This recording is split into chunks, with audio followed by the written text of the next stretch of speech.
Hi, everyone, and welcome to this conversation with the 2025 winner of the Griffin Trust Canadian First Book Prize for her collection 𝙉𝙤𝙧𝙩𝙮𝙯, Dawn Macdonald. The book was published by University of Alberta Press, and thank you, Dawn, for joining me today. Oh, thank you, Karen. It is such a pleasure.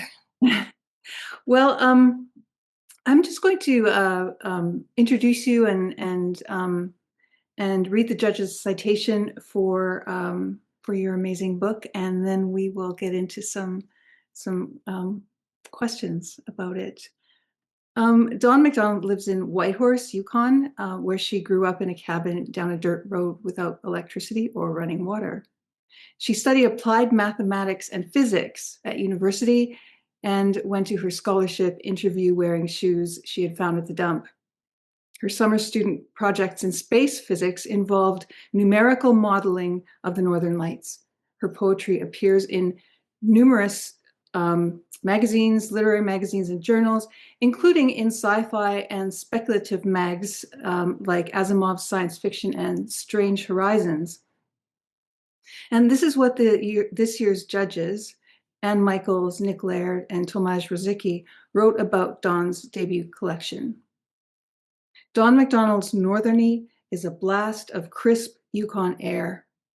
Funny and fresh, unexpected and daring, it understands the personal is heretical and glories in that fact. It's a rush, a relief, and remakes with impishness the notion of what a poem can be. All well-deserved praise for an amazing book, Dawn. And I wanted to start off by asking you that given your background in applied math and physics, and that your previous publications include work in sci-fi magazines, I'm interested in how you came to poetry, and if it was by what we have come to think of as the usual routes. I mean, I would say not. Uh, I definitely took a massive diversion of several decades. So, for sure, I would say that, like, going back to, I think, the teenage years when a lot of us, I think, first encounter poetry and maybe take a stab at writing poetry, I was really drawn to poetry at that time. But being where I was, my sources were limited, right? So, I think my understanding of poetry kind of went as far as, well, like I had an anthology that went as far as T.S. Eliot and Ezra Pound. And I was really taken with those guys, like how they just kind of, it felt like a kitchen sink type of approach of just taking everything you could grab from your intellectual environment, conversations you had, different languages, whatever, throwing it in. And I thought that was really cool, but I was pretty unaware of anything that had happened since the 1920s.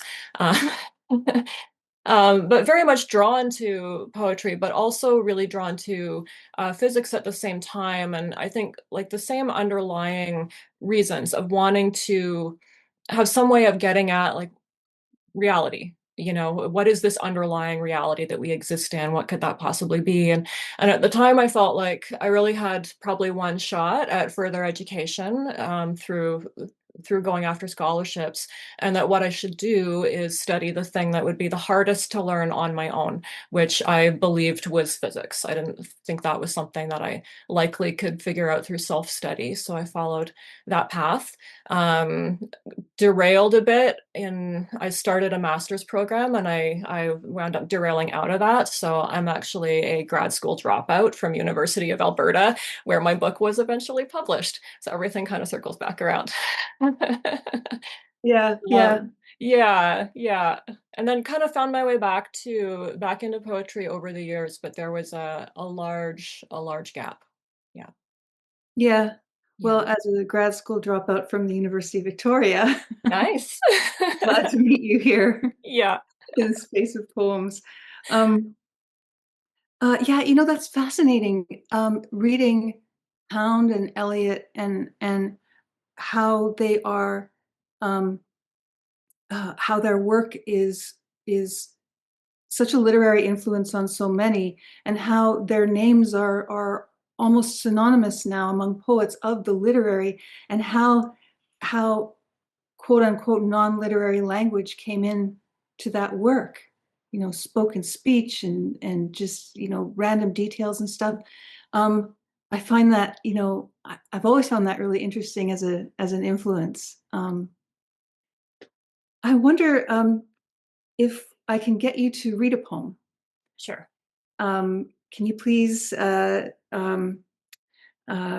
bless us with Roadside Wildflowers of the Northwest?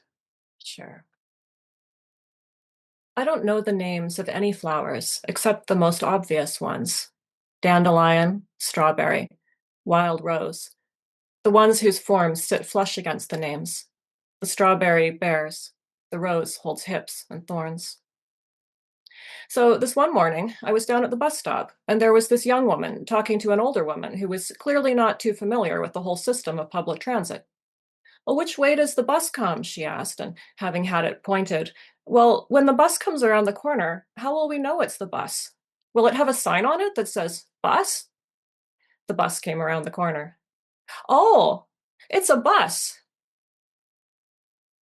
Buttercups, I know. Forget-me-not, I can remember. I used to sit on the front step, eating chamomile raw between the nails of my thumb and first finger. I used to know the names of my fingers in Swedish, my aunt reciting. Tomatat. That's one. Langaman. Lillevikadan. Fireweed is edible and best before the bloom. Pigweed, a sort of spinach. Kinnikinnick, we called it. Or we called it honeysuckle. There's something else called honeysuckle. We'd call it what we want. Of course, there's a man in the story. I met him on a hot day. He's the kind of man that you'd know the day you met. Stand in love, don't fall in love, he told me, but by then I was already lying down. Thank you. Roadside Wildflowers is one of the poems in the book that feels like it is interested in systems and working within them, existing outside of them, subverting them in some way, not knowing necessarily how they work sometimes. And there's a poem called 11 Conversations, for example, that reads, "Your neighbor was jealous of your lobelia, but you didn't know you had a garden." And I'm wondering if this kind of not knowing reflects how you pursue a thought through a poem. I'm just thinking of another poem called Increase, which has this associative movement with unexpected connections. And even if it's not how things actually happened in the writing of the poem, as a reader, I can feel the lines being inspired by previous lines or sparking off previous lines. Growth is its own value proposition. Love's supposed to be automatic, like transmission. Children get bigger when it rains, get bigger when it's hot, get bigger through drought.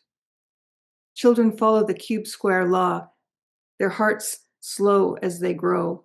So I'm wondering if there's a kind of law or anti-law that poems have space for or that guides them for you. Yeah, I mean, I think you brought up some things I didn't necessarily even think about, but that do resonate and ring true. I got a few thoughts colliding in my head at the same time, but one of them is that I guess with my sciencey, mathy sort of background, I do think that poetry well, poetry and mathematics are both very specialized languages, you might say, that are a kind of intellectual technology for trying to get at some kind of understanding. And math is incredibly effective in its domain. But then there's these whole areas of reality and experience that we know aren't really captured by that, and that may not actually be expressible in words or in formulae in any kind of verbal system. But is there a way of edging around them and surfacing some of that? And so yeah, I think very much an associative sort of approach to see if language can lead us almost around itself, around language, to get at something that's underneath or that's off to the side. Never quite getting there, right? But can you sort of open that little door? Yeah, and in other of my poems in the book, there's a line that puns are Cohen's country cousins, and I love puns, and I throw a lot of puns in there. But I'm interested in, like, even if you don't use the pun or call attention to the pun, the multiple meanings of a word and the associations that that brings in, and some of them are just kind of random and don't have anything to do with what you're talking about. But sometimes those layers might point to something important, right? Yeah, yeah. I like that the idea of you know, the suggestion of the poem, what the reader is left with lies outside its boundaries in a way. It's something that's gestured to, and you sort of do go through that door, and where you find yourself um, might be difficult to define, but at the Mhm. same time, that feeling is very clearly there. Yeah, like I think this was the poet Ben Lerner, and he was talking about reading John Ashbery. And when I first read John Ashbery, I wasn't too sure what I was reading. And he described it, I'm paraphrasing here, but that when you read an Ashbery poem, you're left with the feeling of having read the poem without having been shown the poem itself. I just thought that was so cool. That sometimes the poem kind of evokes a poem that isn't there and hasn't been yet brought to the page. Yeah, it's a kind of, and many people have said that it's you know, reading his work is like um encountering a mode of thinking rather than to be able to define what it is that's being thought. Yeah, yeah. And I like that. And I think it's why so many of us have the experience with that work of again, you feel something very presently there, but you don't quite know what it is. Right? And, kind of riffing back on like the natural world. So Roadside Wildflowers of the Northwest talks about a bunch of things, but it talks about like being in the natural world and encountering, plants, mostly plants in that one, and they're very familiar to you, but you might not know their names, even though it's something that you see every day. And so some of that disconnect between language system, as you suggested, and then just raw experience, right? And raw experience that can be totally familiar and yet not clear. Absolutely. Yeah. The way there are local names for things too that might not be the name by which the thing is commonly known. And Hmm. you know, you run up against the problem of or um the puzzle of of naming Yeah. and Yeah. familiarity. Um so yeah, and give it, I mean, this makes me think of another quality of your work, which is its fidelity to the way language is spoken. Mm. There are a number of points in your book that lines in your book that would not be the same line, would not suggest the same thing or even mean the same thing, were the language standardized. Well, it's interesting because like working with U of A Press was really great for a bunch of reasons. And one is because as an academic press, there's a blind peer review kind of approach. And so you get these lengthy reviewer reports that are anonymous, that are your starting point for your edit. And one of the reviewers who, God bless them, and I'm so grateful for their feedback. I'll never know who they were. But one of the reviewers was not super happy with colloquial language in the book, and I pushed back on that. I said I will review and kind of see how that's landing, but that um, you know I do code switch a bit in my real life, and I don't see the point in not speaking the way that people speak. Yeah, yeah, Yeah, and it's all, you know, it's all language, yeah, and it's all what we have. yeah. So, and um, the interesting coexistence of colloquial language with the magic that arises from language as it is thought, you know, which sometimes gives rise to weird similes that you know, you were talking about puns and things that sort of, I don't know if it's necessarily surreal, but it's that kind of process where things give rise unexpectedly to other things. Things have double meanings. They arise out of some strange association that might be subconscious. There was one that I remember, the frog in quickness, Mm. a splot of bone fat, a wriggling towelette. And when I read that, it's just like, that's, I mean, that's what a poem can do because that simultaneously makes no sense and makes perfect sense. So it's, yeah, it's great. So there are a few influences that you've noted there, Ashbury being one of them. Do you have, and Lerner, do you have other influences that you, books that you have that you read while you were writing this book? Yeah, so I guess, I mean, if I go way back, like after having, you know, gone through my Ezra Pound period, we'll call it that.